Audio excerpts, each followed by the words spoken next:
Selama teman-teman yang yang P1, P2 belum dapat, ya kira-kira yang fresh graduate sabar dulu. Kalau perlu bikin skema penundaan dulu. Ini tuntaskan dulu. Baru nanti kita masuk pertama. Ketika kita menyetujui dengan Mas Menteri Nadiem terkait dengan rekrutmen 1 juta guru honorer menjadi ASN P3K, ada semangat yang kita letakkan di situ waktu itu bahwa satu, kita ingin guru-guru honorer yang mengabdi lama puluhan tahun itu mendapatkan afirmasi yang lebih dan mendapatkan prioritas dari seleksi ASN P3K 1 juta ini. Nah, itu yang sekali lagi perlu kita jaga spiritnya di sana.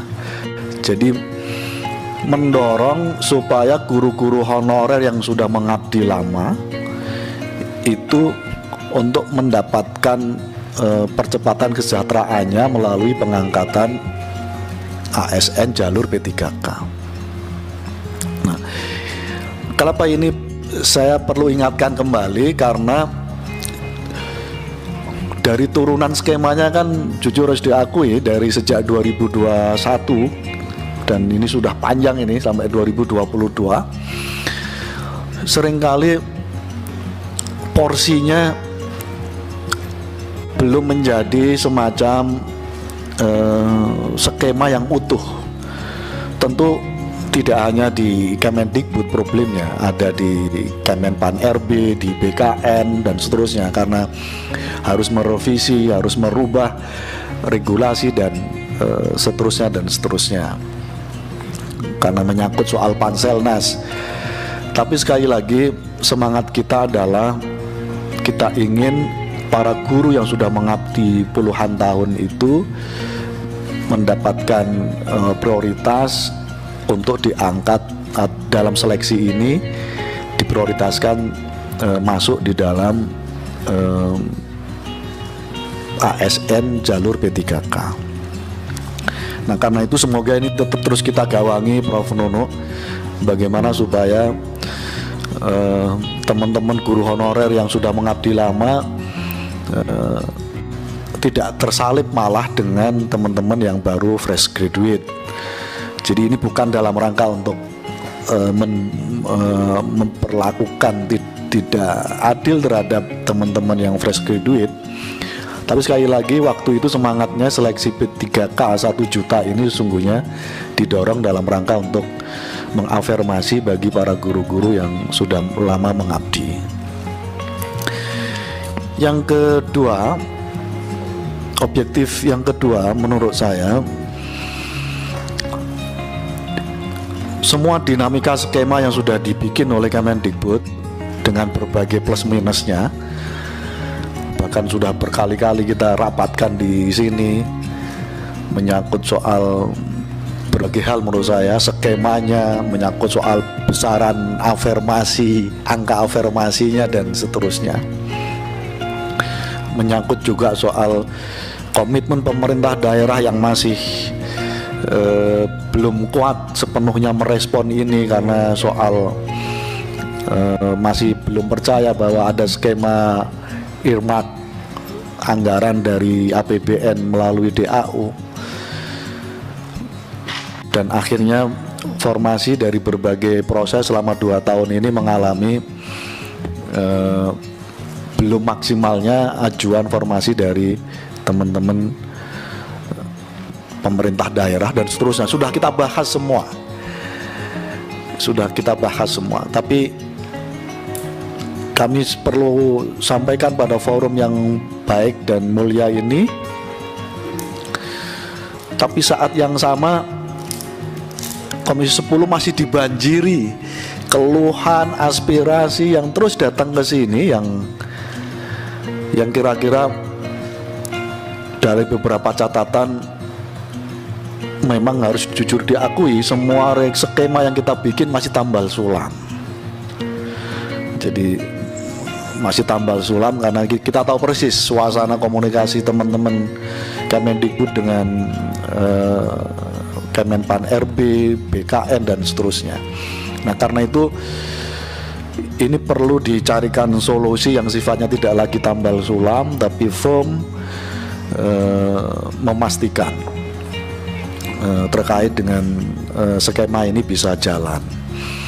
Nah karena itu pada objektif saya yang kedua, Bu Prof Nunu Suryani, Pak Tanto bisa seluruh jajaran, Pak Iwan Sarir yang hadir secara virtual, tolong dicarikan skema lagi yang masuk P1. Itu kira-kira sudah harus dipastikan bentuk skemanya seperti apa, bahwa mereka tetap harus dapat penempatan dari proses seleksi ini gitu. Nanti Prof Nunu bisa menjelaskan mungkin dinamikanya seperti apa. Tapi kami di Komisi 10 mendorong penuh supaya ada skema, jangan sampai teman-teman yang sudah P1, P2, P1 terutama tidak mendapatkan formasi dan tidak mendapatkan pengangkatan atau kira-kira tidak mendapatkan SK pengangkatannya. Ini perlu difikirkan skemanya dan kalau perlu skemanya sudah disiapkan oleh Prof Nunu, kalau ini belum maksimal masih tambal sulam misalnya, dicari lagi skema yang terbaiknya supaya semangatnya tadi itu seleksi 1 juta guru honorer menjadi ASN P3K, semangatnya adalah mengafirmasi teman-teman guru-guru yang sudah mengabdi yang sudah puluhan tahun. Ini objektif saya yang kedua, Bapak Ibu sekalian yang saya hormati. Objektif saya yang ketiga, kita tidak ada henti-hentinya. Saya tidak tahu forum apa lagi yang harus kita bikin menyangkut soal supaya ada sinergi yang semakin progres terkait dengan pemerintah daerah. Dari diskusi kita di internal Prof Nunu gitu, sampai pada posisi ya sudah, yang ngajuin informasi juga pemerintah pusat saja, nggak apa-apa deh kita. Kalau ini masih ada handicap yang terus-menerus tidak ada solusi menyangkut soal ini. Nah karena itu, tapi di tengah suasana ini tetap kita harus dorong, meyakinkan semua pihak, termasuk seiramanya, seritme dan satu sepahaman, satu komitmen yang sama di level pusat, baik Kemendagri, baik Kemenpan RB, baik BKN dan Kementerian Keuangan. Karena kalau ini tetap masih dianggap antar kementerian ini nggak ada kekompakan, teman-teman pemerintah daerah kira-kira, kita dapat fatwa dari Kemendagri begini, surat edarannya begini, dari Kemenq begini gitu. Itu yang lalu menjadi celah yang akhirnya pemerintah daerah tidak yakin bahwa ini bisa menjadi semacam kebijakan yang disepakati oleh semua stakeholder di level pusat. Nah karena itu kita sama-sama dorong pemerintah daerah juga, ayo kita pastikan bahwa kita sedang berusaha, semua stakeholder tingkat pusat, pemerintah pusat sedang kita dorong untuk mencari jalan terbaiknya. Karena sekali lagi jangan sampai tertunda lagi. Saya juga dapat kabar nanti pengangkatan juga tahun 2023 ya Prof Nunu ya, yang seleksi tahun ini. Berarti kan kalau nggak selesai lagi nanti tertunda lagi dan seterusnya dan seterusnya. Jadi sekali lagi kita dorong melalui teman-teman Kemendikbud, Prof Nunu, ada kekompakan antar kementerian dan lembaga. Kalau enggak, pemerintah daerah masih meyakini ini masih hanya sepihak keinginan Kemendikbud.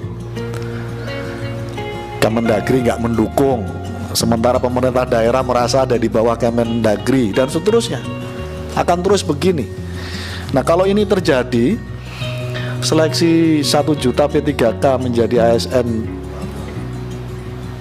guru honorer menjadi ASN P3K, tidak akan sesuai dengan apa yang menjadi target dan cita-cita kita di Komisi 10 maupun di pihak Kemendikbud. Kira-kira itu saya mengingatkan kembali supaya sekali lagi semua skema kita tempatkan pada konteks itu. Jadi kalau agak anunya Bu, ini politiknya, statement politiknya kata Kang Dede ini. Selama teman-teman yang yang P1, P2 belum dapat, ya kira-kira yang fresh graduate sabar dulu. Kalau perlu bikin skema penundaan dulu. Ini tuntaskan dulu. Baru nanti kita masuk pada tahap berikutnya.